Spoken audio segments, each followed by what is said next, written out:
الصلاۃ والسلام علیک یا سیدی یا رسول اللہ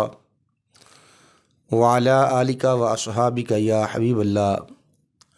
جامعہ ترمذی میں یہ حدیث پاک ہے، جلد نمبر 2 صفحہ نمبر 92 ہے۔ حضرت مولا علی مشکل کشا آپ سے یہ مروی ہے، وہ نبی مکرم صلی اللہ علیہ وسلم سے روایت کرتے ہیں، فرمایا رسول اللہ صلی اللہ علیہ وسلم نے جب شعبان کی 15ویں رات آئے تو اس رات کو جاگا کرو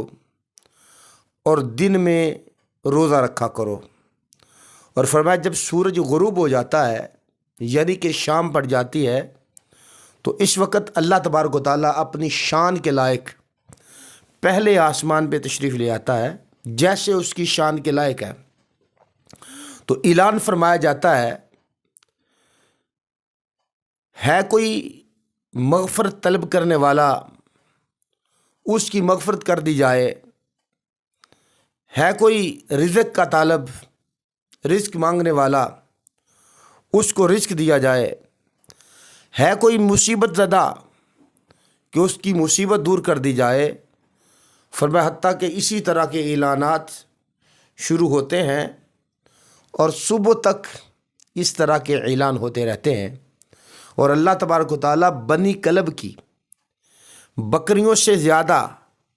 امت محمدیہ صلی اللہ علیہ وسلم کو جہنم سے آزاد کرتا ہے۔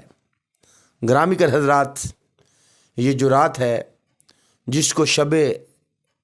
لیلۃ البرات بھی کہا جاتا ہے، اور یہ جہنم سے آزادی کی رات ہے، ہمیں بھی چاہیے اس رات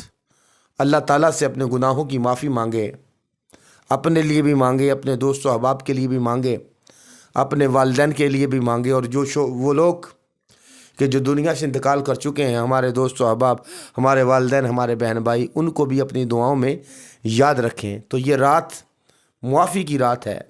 یہ رات جہنم سے آزادی کی رات ہے، تو یہ رات ہمیں بڑی محبت سے ملی ہے،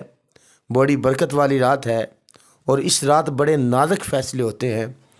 تو ہونا یہ چاہیے کہ جب ہمارا فیصلہ ہو رہا ہو تو اللہ تعالیٰ کی بارگاہ میں ہمارے نامہ اعمال میں لکھا جائے کہ یہ بندہ اللہ کی بارگاہ میں جھکنے والا ہے، روزے دار ہے، اور اپنے گناہوں کی معافی مانگنے والا ہے۔ اس لیے یہ رات عام رات نہیں ہے، اللہ تعالیٰ سے اپنے گناہوں کی معافی مانگنے کی رات ہے۔ الصلاۃ والسلام علیک یا رسول اللہ وعلی آلک و اصحابک یا حبیب اللہ۔